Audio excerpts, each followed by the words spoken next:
Production support for the weekly special is provided by IU School of Public Health Bloomington, addressing public health needs by preventing disease, promoting health, and improving quality of life across the state and around the world through research, teaching, and community engagement.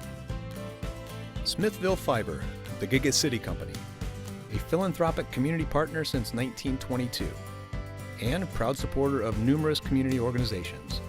More information at smithville.com. The Al Cobain Recognition Endowment Fund, established by friends and family of Al Cobain to support jazz initiatives on WTIU and WFIU. And WTIU members, thank you. Tonight, discover how Indiana Trailblazers have shaped our state's cultural legacy. Meet one of baseball's most accomplished players, fellow Hoosier Oscar Charleston. Journey down Indiana Avenue of Old, the street of dreams for many African-American jazz musicians. Wander amid old-growth woods within Turkey Run State Park and discover the man who saved the land. And welcome the Indianapolis alternative pop band There Are Ghosts as they perform in the studio.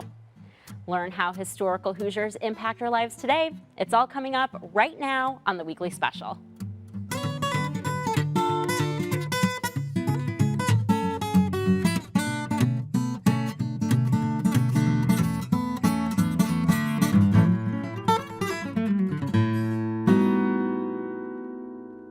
Welcome to the Weekly Special. I'm Erica Sagone. Everywhere you look within your community, you're bound to find lasting imprints of the Hoosiers that came before you. Their actions resonate through music, architecture, even sports. Nearly a century ago, baseball was America's most popular pastime, and in the sport there was a fellow Hoosier who not only blazed new trails for African Americans, but also electrified crowds with his amazing play.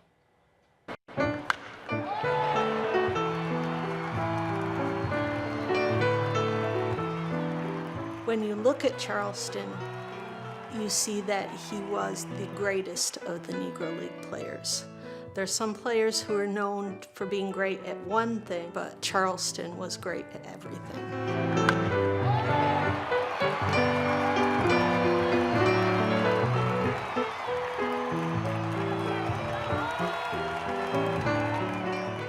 From an early age, Oscar Charleston sought adventure. Born in 1896, he lied about his age when he was 15 and volunteered to fight with the U.S. military in the Philippines, where he first played organized baseball with his military unit. He returned to Indianapolis 3 years later and joined the Indianapolis ABCs, an all-black touring squad sponsored by the American Brewing Company. The Indianapolis ABCs were the city's first fully professional black baseball club. In 1914, the ABCs hired a manager to take the team to a new level, and that new manager was C.I. Taylor.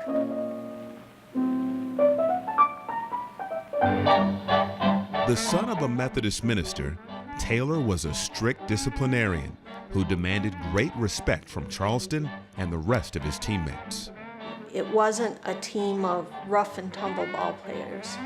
C.I. Taylor himself was college educated, had done a stint with the 10th Cavalry, and was very regimented, and he did not allow his players to drink, smoke, cuss, gamble, mistreat women. They were proper gentlemen and were expected to behave. They called him the Hoosier Comet. Charleston was a superstar among a team of many stars. Within 2 seasons, he led the team in batting, pitching, fielding, and base stealing. On the field, he rarely struggled, but off the field, the team often found it difficult to travel through many areas of the U.S. where Jim Crow attitudes prevented African Americans from eating in local restaurants or staying in local hotels. They might find people willing to take in the players, or more often than not, they'd be barnstorming and they'd sleep in the car and catch naps or sleep on the train, or sack out in the dugout for a couple hours before they took the field.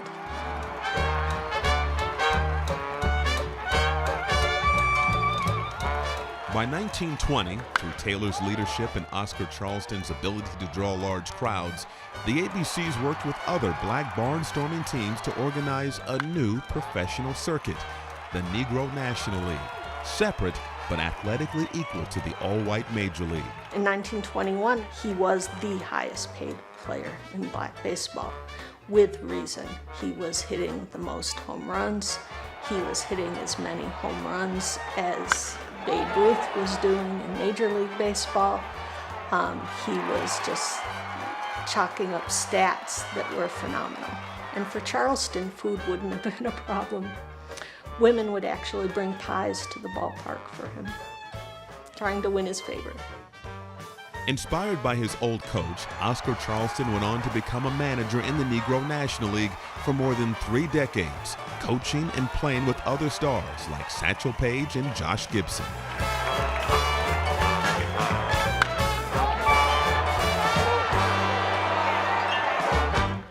In the 1940s, Charleston worked alongside Brooklyn Dodgers team owner Branch Rickey to create an all-black league that would serve to funnel players into Major League Baseball and help to integrate the nation's pastime. In less than 2 years, Rickey would sign Jackie Robinson to play for the Dodgers, changing baseball and sports forever.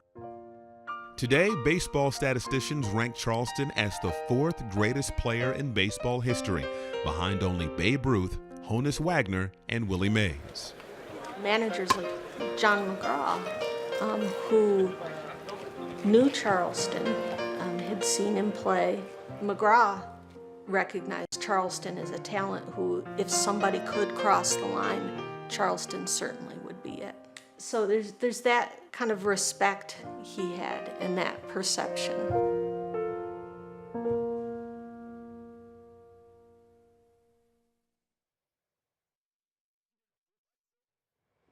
The Indiana Historical Society has published an article on Oscar Charleston and the Indianapolis ABCs. You can read more at indianahistory.org. As Oscar Charleston lit up the baseball diamond, African-American artists were lighting up the stage along the historic Indiana Avenue, a jazz haven that impacted the scene far beyond Indianapolis. But even as the civil rights movement gained momentum, Indiana Avenue faced increasing challenges.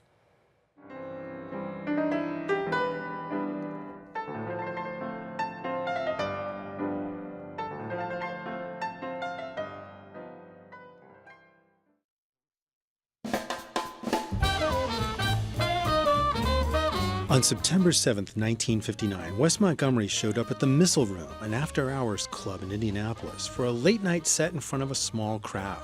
Sitting in the audience was Cannonball Adderley, a renowned saxophonist who just recorded Kind of Blue with trumpeter Miles Davis. In town as part of an all-star jazz tour that had performed at a larger downtown venue earlier in the evening. As Montgomery's music cooked and grooved, Adderley closed his eyes, broke into a huge smile, and gave a thumbs up to signal his approval. He left, called his record company, and soon afterwards Montgomery was en route to New York, making the first of a dozen LPs for the Riverside label that would earn him a well-turned-out place in jazz history.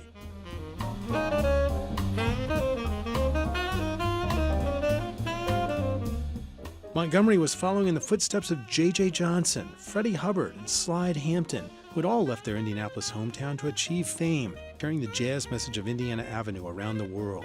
By maintaining his residence and family in Indianapolis, Montgomery kept one foot back in Indiana. But in the 1960s, he was no longer a steady presence on the Indianapolis club scene. His decreased visibility was just one of many signs that Indiana Avenue was entering an era of slow and painful erosion. Indiana Avenue had over 300 businesses in the 1930s, the Black Community Boulevard lined with restaurants, pubs, and music venues. By 1960, there were only 80. The factors that sealed their fate were threefold: the decline of economic activity of all sorts, highway construction, and urban renewal and desegregation. Gambling and illegal liquor fronts were the first major dominoes to fall, hindered by new restrictions and selective policing that had always been a challenge for Avenue entrepreneurs like Denver and C. Ferguson. The black middle class also began to seek out other venues as musical and entertainment tastes changed, or, like many other Americans, stayed home more often to watch television. Increasing crime deterred many previous Avenue goers as well. The places where groups had gathered for decades to drink and listen to music dwindled.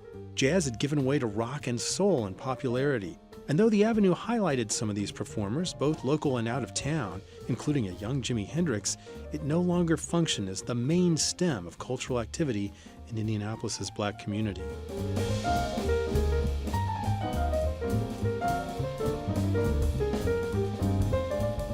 The expansion of the highway system that ringed Indianapolis also played a role.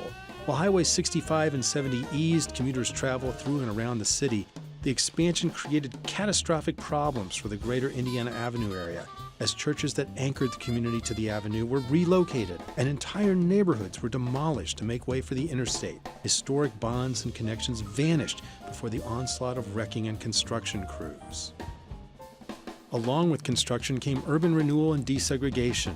Previously, African Americans hadn't been able to sit in white restaurants, patronize the Riverside Amusement Park, or frequent the downtown or suburban department stores. But as legal segregation began to ease in the 1950s and 60s, they started to spend their dollars in a wider economic sphere. Housing took a major hit with the expansion of IUPUI, with many homes being knocked down to clear space for the university's growing campus.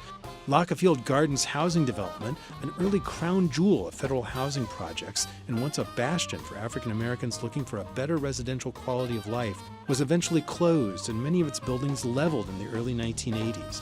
A community and a way of life that nurtured the development of so many gifted artists disappeared in a matter of years.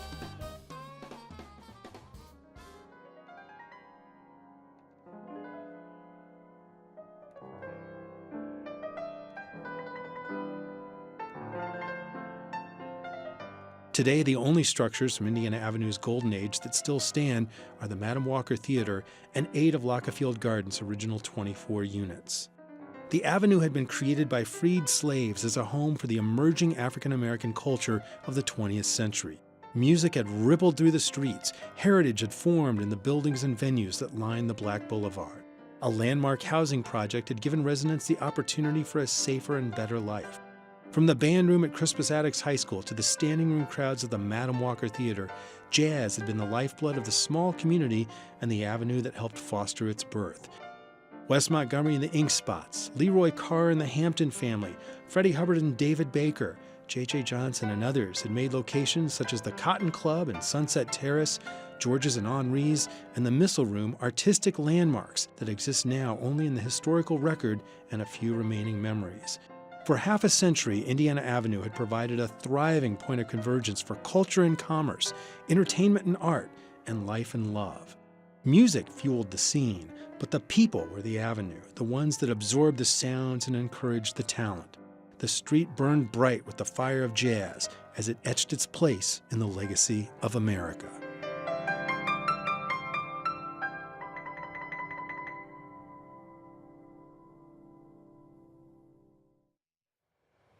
To learn more about jazz's incredible history in Indiana, go to WFIU's Nightlights program page, indianapublicmedia.org/nightlights.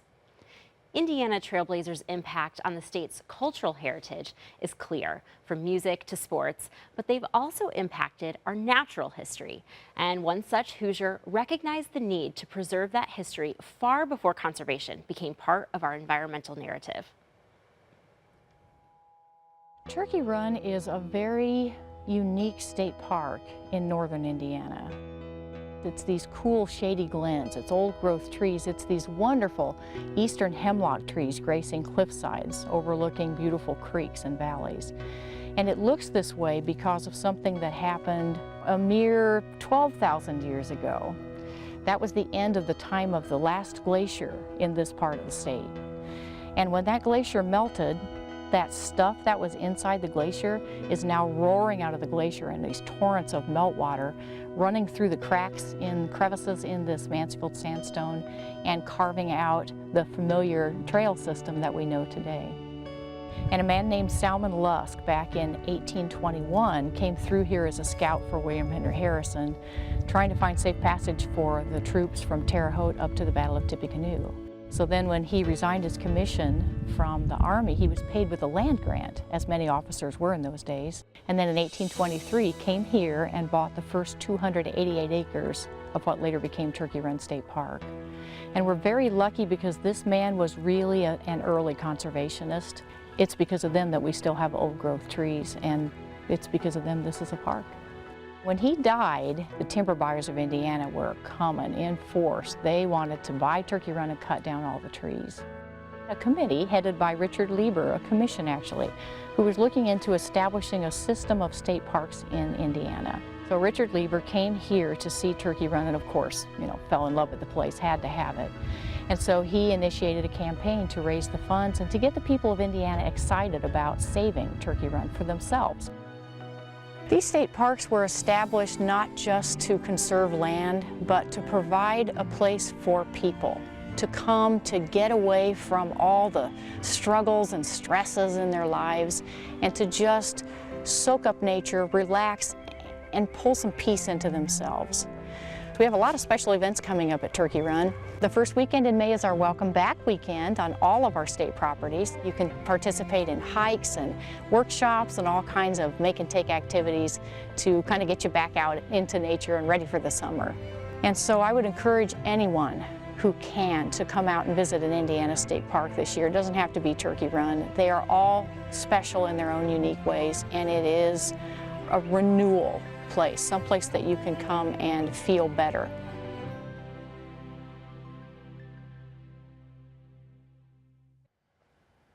Want to visit? The Indiana Department of Natural Resources is sponsoring summer staycation specials for multiple state parks. Learn more about how to explore and how to stay at Turkey Run by visiting their website, in.gov/DNR. Well, for years, our next musical guests have built their friendships into a successful band, melding 80s and 90s alternative rock with modern pop. Meet There Are Ghosts.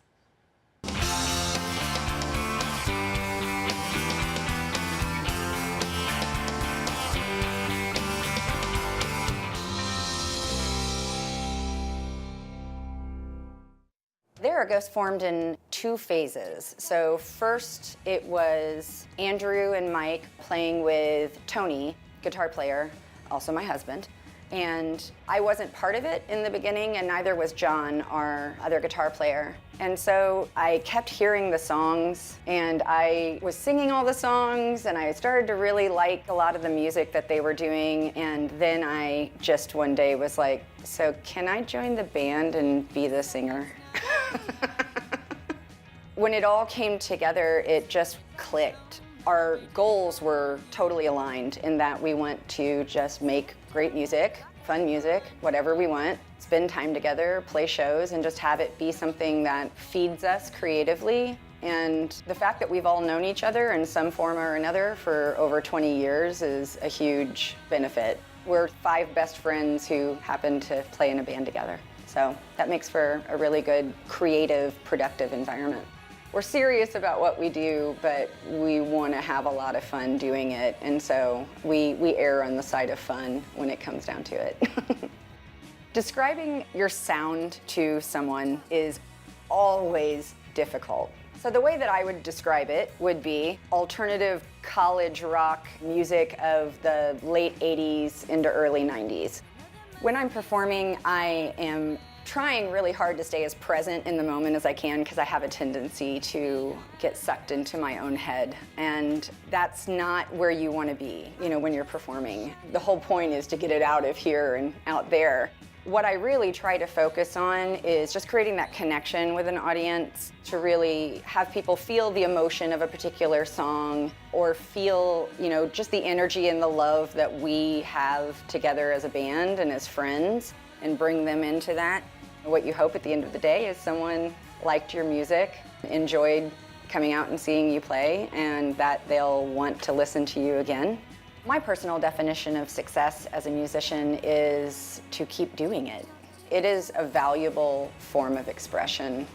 It is a great creative release. It's a great stress release. It's just the platform, the chance to get out and do something different than what your day-to-day existence is. But it's a lot more internal in terms of what I find motivates me each day is being able to express myself, to write about different things, to see how I can use my voice to express different emotions, as well as being sure that I'm spending time with people that I really love, and we just get a chance to make great music at the same time. And now, welcome There Are Ghosts.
The band will be performing this weekend, as well as other upcoming performances throughout the summer.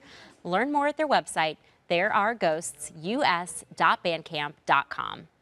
Well, that's all the time that we have for tonight. However you choose to spend your weekend, we hope that you get out there and discover new communities and maybe some new friends. Once again, before we go, there are ghosts. Good night.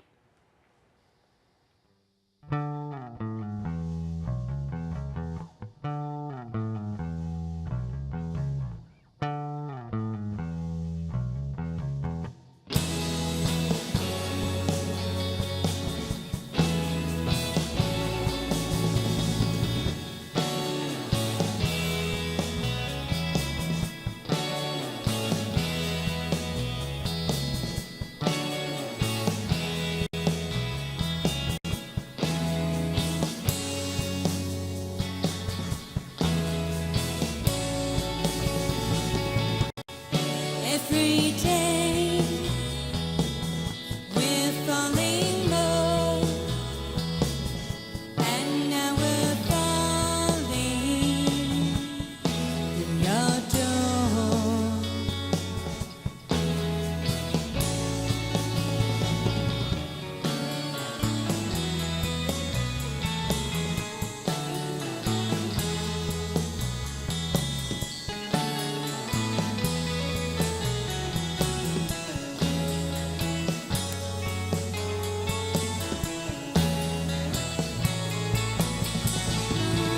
If you take me up and turn me on and make me feel alive. Production support for the weekly special is provided by IU School of Public Health Bloomington, addressing public health needs by preventing disease, promoting health, and improving quality of life across the state and around the world through research, teaching, and community engagement. Smithville Fiber, the Giga City Company. Fiber Internet, HD, and digital IPTV in southern Indiana. More information at smithville.com. The Al Cobain Recognition Endowment Fund, established by friends and family of Al Cobain to support jazz initiatives on WTIU and WFIU. And WTIU members, thank you.